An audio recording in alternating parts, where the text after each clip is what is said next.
Boa tarde a todos novamente.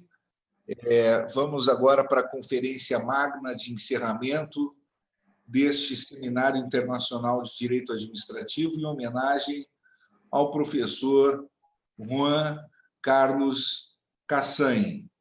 Eu não poderia deixar de agradecer novamente às entidades apoiadoras deste seminário. Ordem dos Advogados do Brasil, OAB Nacional, Escola Superior de Advocacia da OAB Nacional, Fundação Escola Superior do Ministério Público do Rio Grande do Sul, Conselho Nacional de Procuradores Gerais dos Ministérios Públicos dos Estados e da União, é o CNPG, Escola da Magistratura do Tribunal Regional Federal da Quarta Região, Instituto de Direito Administrativo Sancionador, IDASAN, e Portal Migalhas.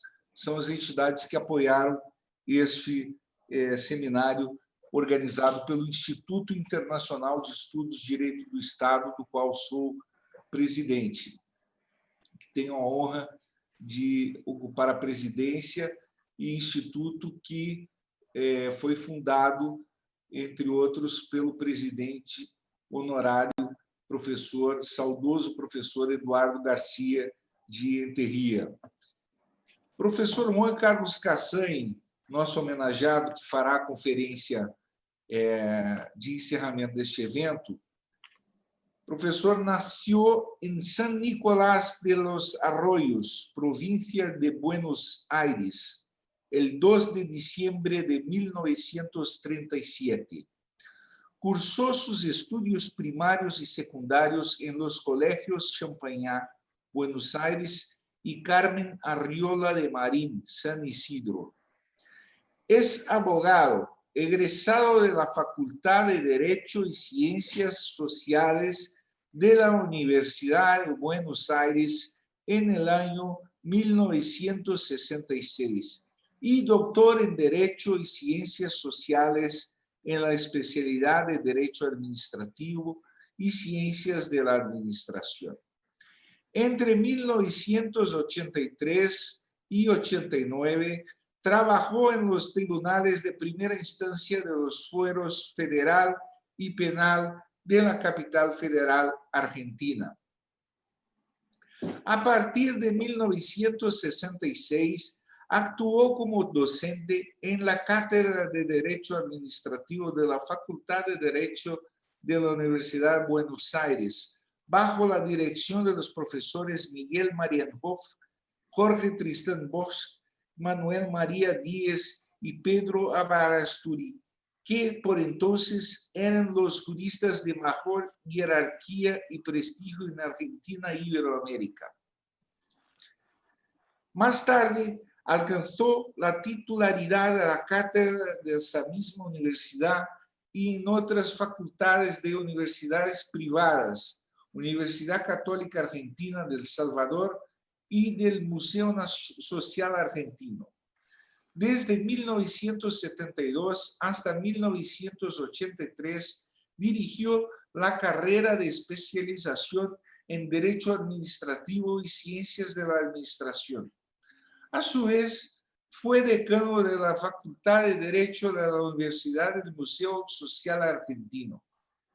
Su actuación en el sector público, 1966-1976, ha sido intensa y variada, habiendo sido abogado del Estado, director general de Asuntos Jurídicos del Ministerio de Industria y Minería, subsecretario técnico de la Secretaría del Desarrollo Industrial y finalmente subsecretario de Minería, lo cual le permitió adquirir una valiosa experiencia que siempre combinó con el ejercicio de la cátedra, estudios y trabajo de investigación. Al finalizar su labor en el sector público, se dedicó al ejercicio de la profesión en el ámbito privado de la abogacía como socio del estudio Sáenz Valiente, Padilla y Cassagne en 1977-1983. En 1983 fundó el estudio Cassagne Asociados, 1983-1991, una organización jurídica de magnitud que alcanzó un nivel de excelencia y especialización.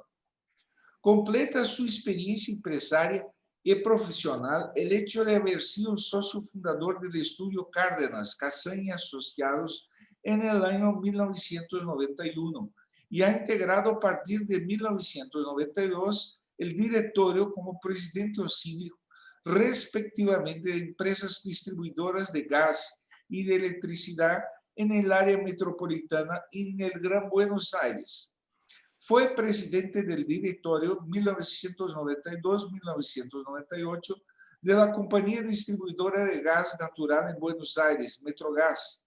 En 1999 fue designado presidente del directorio de Aguas Argentinas S.A. y miembro del directorio de IDEA, Instituto para el Desarrollo Empresarial de la Argentina. Síndico de Edenor 1992-2001, de Edasur 2001-2003, habiendo integrado también el directorio de Telefónica Argentina 2000-2003.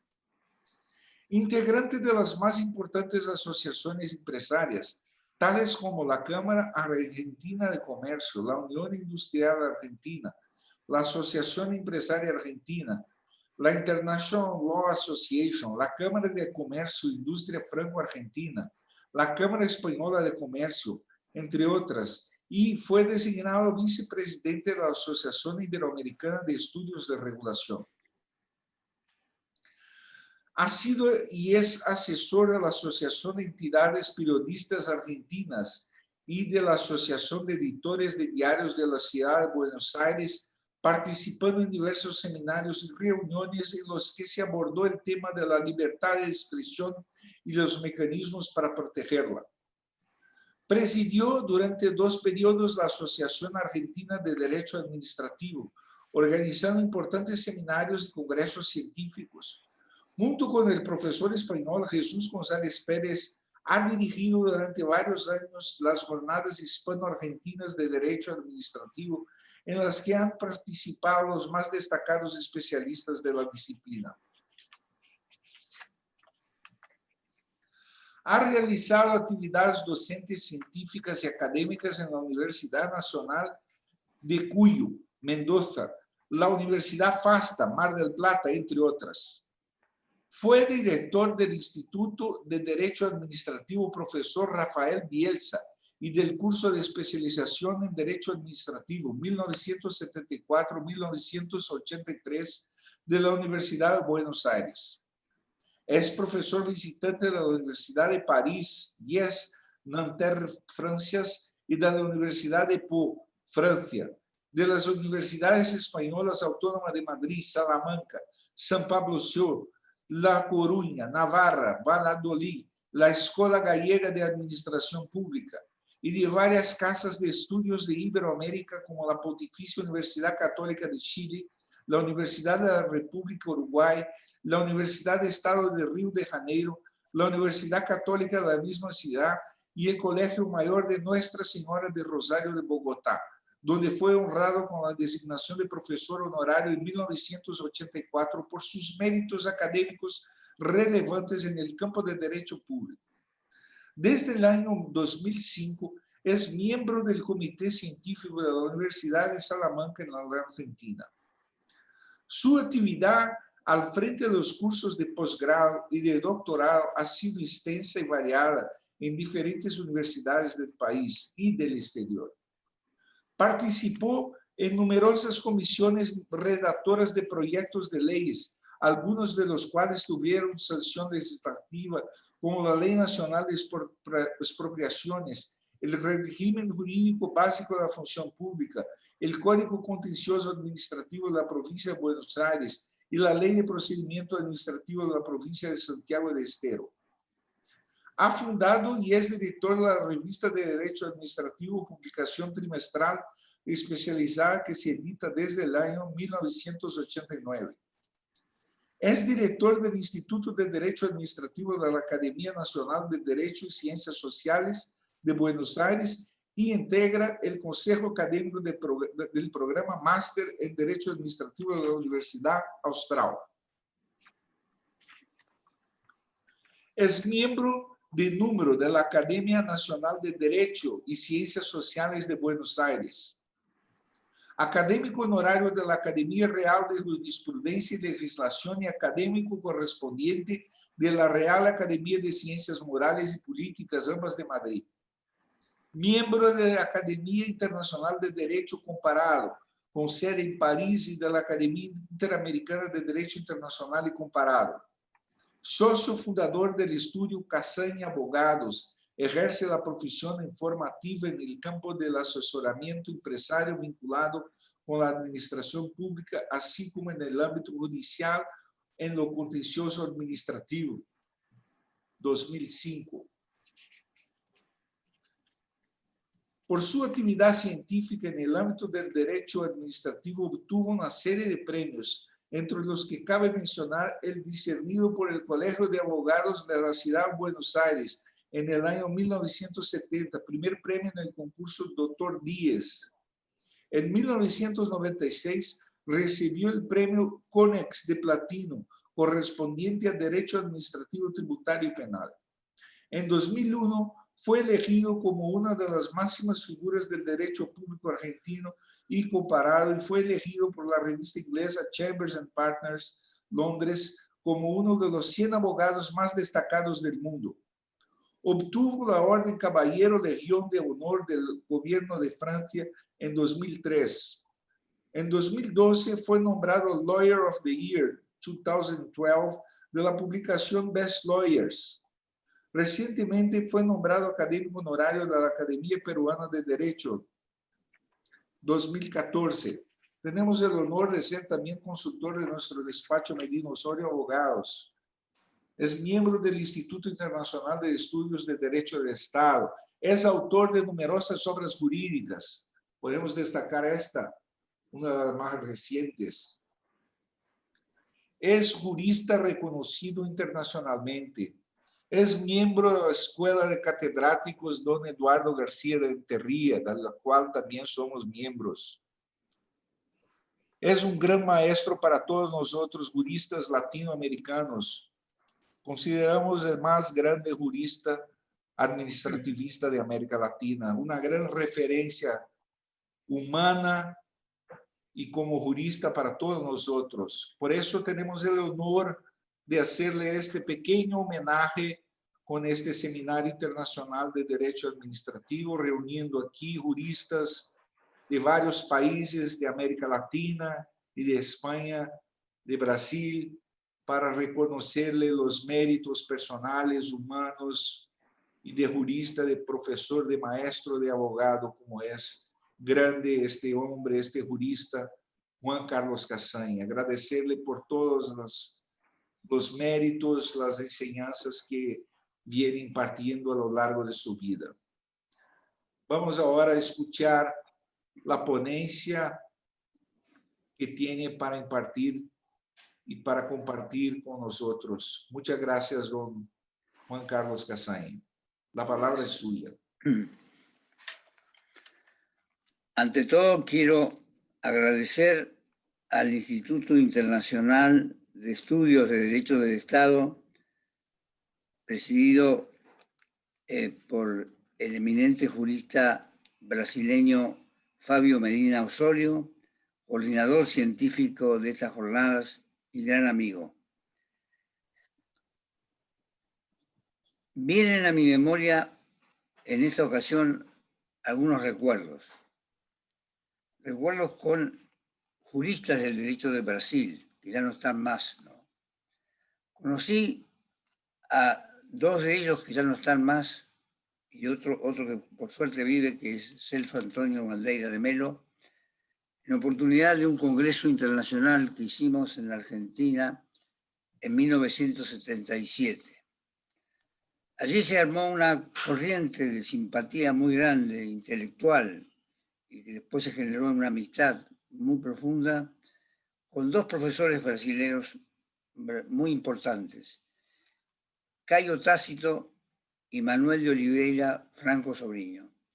Con ellos dos fundamos un instituto argentino-brasileño de derecho administrativo que llegamos a ser creo que 4 o 5 congresos binacionales. Después, no sé, por alguna razón, probablemente por los regímenes militares que padecíamos, se cortó, digamos, la vinculación, y recién la retomé yo después, a raíz de que conocí a Diogo de Figueiredo Moreira Neto y a Fabio Medina Osorio en la Escuela de García de Enterría, y allí renové todos los vínculos que yo había mantenido con Brasil durante tantos años y que se habían cortado en esa época. Y a partir de allí comenzamos a tener una vinculación muy, muy estrecha.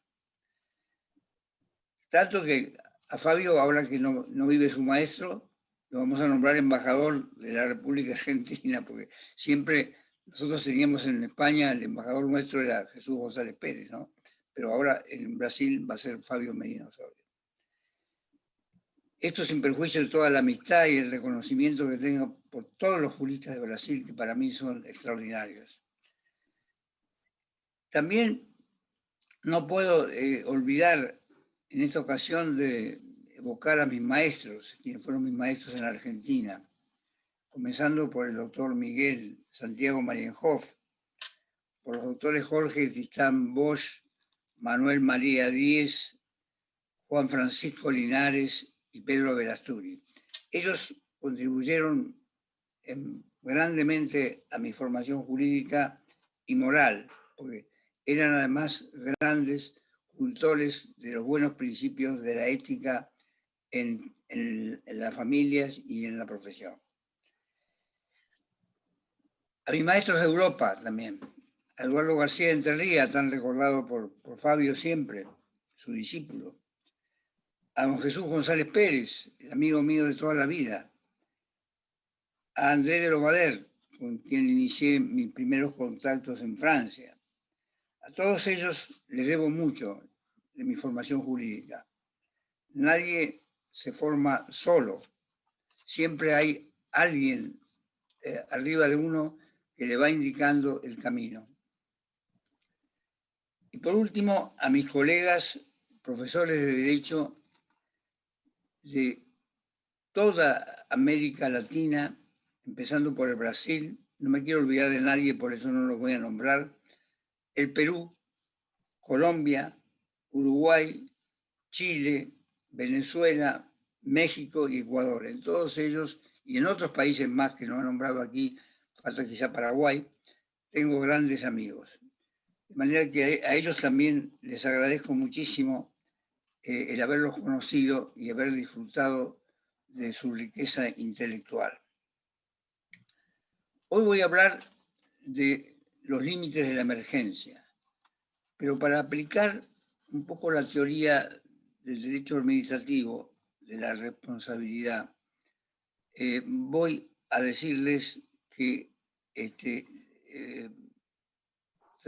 van a tener que hacer aquí soportar un sacrificio especial después de este extenso peregrinaje por casi todos los temas de la pandemia. Y quizá algunos aspectos de los que yo voy a tratar hayan sido ya dichos por los anteriores expositores.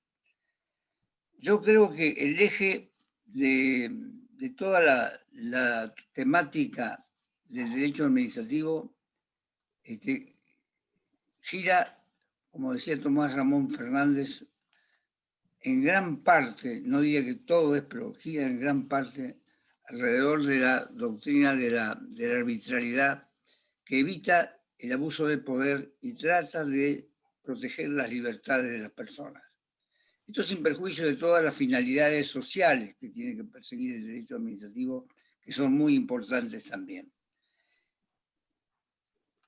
Yo diría que también en esta materia de los límites de la emergencia, tenemos que tener en cuenta que el derecho administrativo es la disciplina que por su naturaleza va a regular o va a entender en casi todos los aspectos vinculados con la emergencia. Uno cuando ve lo que está pasando va como desfilando en los distintos capítulos de la materia, ¿cierto? Creo que alguien de los que me antecedió a mí lo dijo también. Vemos también fundamentalmente la actividad de intervención, de restricción de los derechos individuales, lo que tradicionalmente se denominaba policía o poder de policía, el fomento, ¿no? El servicio público, la expropiación, vamos a ver la responsabilidad del Estado, vamos a desfilar por todo el derecho administrativo. Lo curioso es que se están ocupando ahora de estos temas también gente que no está preparada para esto, como son los cultores, por ejemplo, del derecho civil, ¿no? Gente que tiene otra formación totalmente individualista, que no tiene el sentido social abarcativo que tienen los administrativistas. Eso es lo que más me llama la atención en este momento de la pandemia, porque todo el mundo se larga a escribir sobre esto sin mayor conocimiento, cuando es una materia prácticamente del derecho administrativo y acaso del derecho constitucional. El derecho administrativo es un derecho de principios. Esto es fundamental para entender lo que está pasando en el mundo, además con todo el derecho, con toda la evolución que ha habido en el derecho. Antes de que empezara el movimiento neoconstitucionalista, al cual yo en una de las vertientes del neoconstitucionalismo estoy de acuerdo, que es la que postula Durán Martínez en Uruguay, a quien debo reconocer que le debo un poco la incursión en estos temas más modernos, por la curiosidad que me trajo el libro por él publicado hace unos años en Uruguay. Yo antes me había ocupado mucho del tema de los principios, y fíjense ustedes cómo todo tiene relación en la vida. Ese tema de los principios surgió a raíz de que en una de las primeras ediciones de una obra que yo había hecho en colaboración con otros dos adjuntos míos, había escrito sobre las fuentes del derecho, y en realidad esa parte, un jurista uruguayo que se llamaba Barbé Pérez, que había escrito sobre los principios generales del derecho, me dice, pero Casaña, usted no hizo seguramente ese trabajo, lo debe haber hecho sus adjuntos, cosa que era verdad. Uno de sus adjuntos. Entonces yo le dije, bueno, y le pido por favor que lo rehaga, porque pasa esto, y me mandó él una versión de un trabajo excelente que había publicado. Y eso me abrió una perspectiva realmente nueva en la visión, en el horizonte del derecho administrativo, aún antes de que se produjera el movimiento del nuevo constitucionalismo, ¿no? Y por eso yo elegí como el tema de mi incorporación a la Academia de Derecho de Buenos Aires, en 1987, el tema de los principios generales del derecho. Y ahí quedé como enamorado de la obra de Jean Rivero, el gran jurista francés, que hizo un artículo especialmente para los españoles, escrito en castellano, porque él hablaba bien español. Y ese trabajo sobre los principios generales del derecho, que está en el número 6 de la revista de Administración Pública, sirvió de inspiración después a quienes en España encabezaron este fenómeno, que es muy anterior al nuevo constitucional, neoconstitucionalismo, que son Eduardo García Enterría, cuando publica en 1984 Reflexiones sobre la ley y los principios generales del derecho, y Jesús González Pérez, que más o menos para esa época escribe sobre el principio general de buena fe en el derecho administrativo, su discurso de incorporación a la Real Academia de Ciencias Morales y Políticas de Madrid. Yo creo que a partir de ahí el derecho administrativo se desarrolla sobre la base de la teoría de los principios generales. Principios generales que, como bien dice Rivero y todos los que se han ocupado de la historia del derecho administrativo francés, ya habían sido anunciados de alguna manera por Laferrière en su famoso libro sobre el Tratado de la Jurisdicción Administrativa, en el cual señalaba que el derecho administrativo francés estaba por encima de las leyes ordinarias del derecho común, y que se regulaba prácticamente por los criterios principistas que establecía la jurisprudencia del Consejo de Estado, basada en la opinión de la doctrina, porque esa colaboración entre doctrina y jurisprudencia, como lo ha demostrado Riveró en otro trabajo magnífico sobre el tema, ha sido siempre constante. La doctrina ha sido la fuente de alimentación de la jurisprudencia, tanto que a veces la jurisprudencia casi no motiva, la jurisprudencia del Consejo de Estado casi no motiva sus decisiones, porque ellas están motivadas en doctrinas muy conocidas.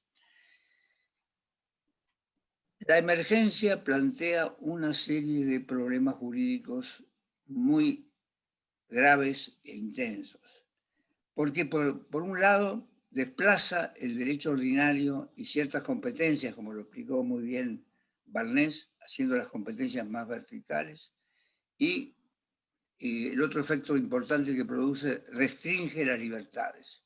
Pero desde el punto de vista de la separación de poderes, la dificultad más grande que existe es el fortalecimiento excesivo de la autoridad presidencial, porque al fortalecer demasiado la actividad presidencial y dejándole el poder de hacer la ley, realmente desbalanceamos el sistema de poderes y hacemos que permitimos que de alguna manera se restrinjan de una manera, yo diría, más intensa y sin control las libertades fundamentales de las personas.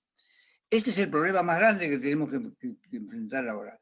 ¿Cuáles son los límites de ese derecho de excepción? Voy a prescindir aquí, por el principio ese del sacrificio especial, que no quiero que sufran, voy a prescindir un poco de los análisis conceptuales que yo tengo hechos ya en algunos escritos sobre el estado de necesidad y la emergencia, para entrar de lleno casi a lo que es las características de este derecho de excepción y cómo deberían ser los límites que tiene, ¿no es cierto? Porque por de pronto tenemos que pensar que es un derecho, si bien hoy día es muy difícil decirlo porque no está ocurriendo en la realidad, es un derecho que tiene que ser un derecho transitorio. El peligro entonces ¿cuál es? Es que los ejecutivos de turno aprovechen para modificar la legislación ordinaria permanente, que siempre un poco de rondón se cuela esta tendencia a modificar la legislación ordinaria permanente. Ese es un problema muy serio. El otro problema es que el quiebre de ese principio de legalidad, ¿no es cierto?, formal, que todas las constituciones han establecido, reconociendo una digamos, casi exclusividad en algunos sistemas, un compartimiento en otros de la atribución del Congreso, de los congresos o de los parlamentos para dictar las leyes, este principio de legalidad se quiebra evidentemente en estas situaciones de emergencia. Entonces tenemos que buscar cuáles son los mecanismos adecuados para ponerle límites, porque en definitiva seguimos en el Estado de Derecho y este tiene que ser un sistema, como dicen los americanos, de poderes limitados, ¿no? Eso está en todas las discusiones de la Constitución americana y creo que es también la base de la teoría que elaboró Montesquieu, de la separación de poderes. Bueno, yo diría que el límite más importante, dejando al lado el principio de legalidad, que tiene sus bemoles, tiene sus excepcionalidades tan grandes en estas emergencias, dejando al lado ese principio, tenemos que pensar que todo el resto del bloque de legitimidad constitucional tiene que seguir vigente. Tiene que seguir vigente el principio de buena fe. Tiene que seguir vigente el principio de confianza legítima, el principio pro homine, el principio de los actos favorables, el principio de la competencia, el principio de la interdicción de la arbitrariedad. En fin, toda la serie de principios de la tutela judicial efectiva, toda la serie de principios propios del Estado de Derecho tienen que regir plenamente en esta situación de emergencia. No tiene nada que ver el hecho de que no se cumpla el principio de legalidad de una manera estricta para violar por parte de esas normas que ocupan el lugar de la ley, normas que emanan de los ejecutivos de turno, no tiene nada que ver con la vigencia de estos principios que tenemos que mantener para preservar la civilización, para preservar la cultura jurídica de nuestros pueblos y para preservar las libertades. Y dentro de esos principios hay uno sobre el cual yo me quiero referir en este momento especialmente, el principio de razonabilidad. El principio de razonabilidad, como ustedes saben, en Europa ha tenido una versión distinta que en Estados Unidos y en el resto de América, donde siempre se habla del debido proceso. En Europa, en cambio, el debido proceso es sustantivo, ¿no? En cambio, en Europa, lo que ha prevalecido es el principio de proporcionalidad. Principio de proporcionalidad muy, muy importante, que vamos a ver ahora cómo se descompone, como ha dicho recién, hace un rato, a la mañana, el profesor Barnés. Pero la razonabilidad tiene su juego también.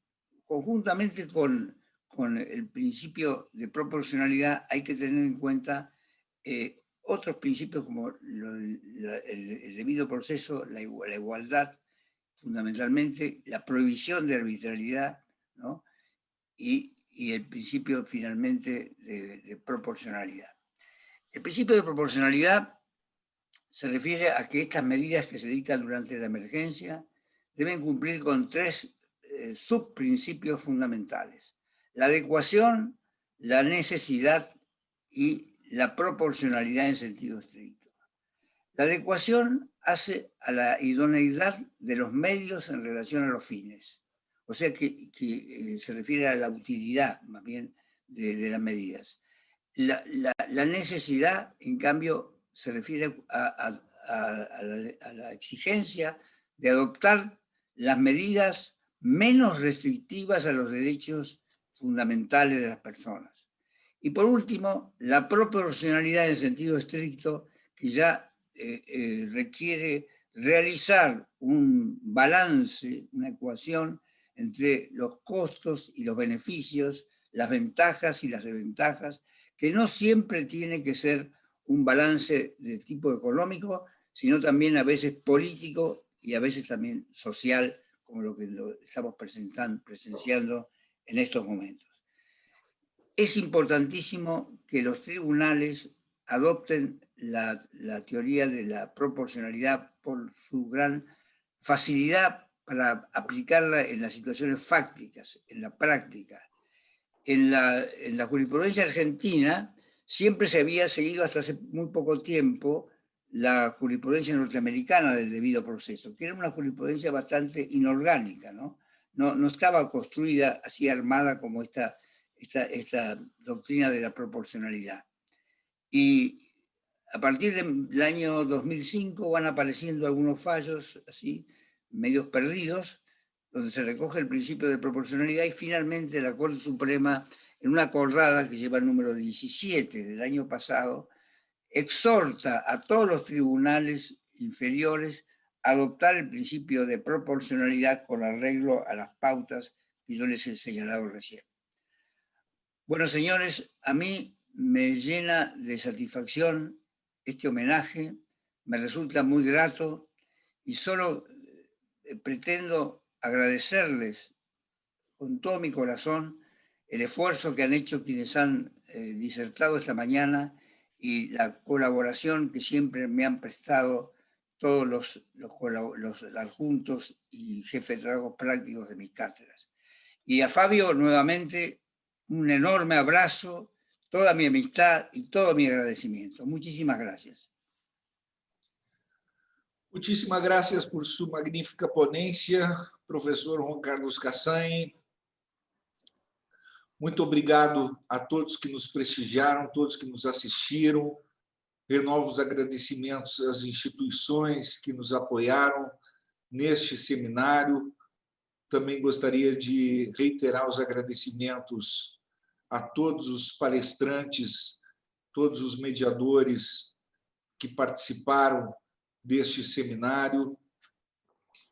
E com essas palavras, eu gostaria de encerrar o seminário, mais uma vez, louvando a participação do nosso homenageado, que representa, sem dúvida, a maior referência no direito administrativo latino-americano, merecidamente referenciado e homenageado neste seminário. Muito obrigado a todos e que possamos estar mais juntos e unidos do que nunca em próximos eventos e através também da compilação destes projetos, destas ideias que foram produzidas aqui nesse seminário, numa obra jurídica em homenagem a Juan Carlos Cassagne. Muito obrigado. Com essas palavras, eu encerro aqui o seminário. Um abraço a todos. Un abrazo. Hasta luego. Muchas gracias. Muchas gracias, Fabio. Felicitaciones, Juan Carlos. Gracias a todos ustedes.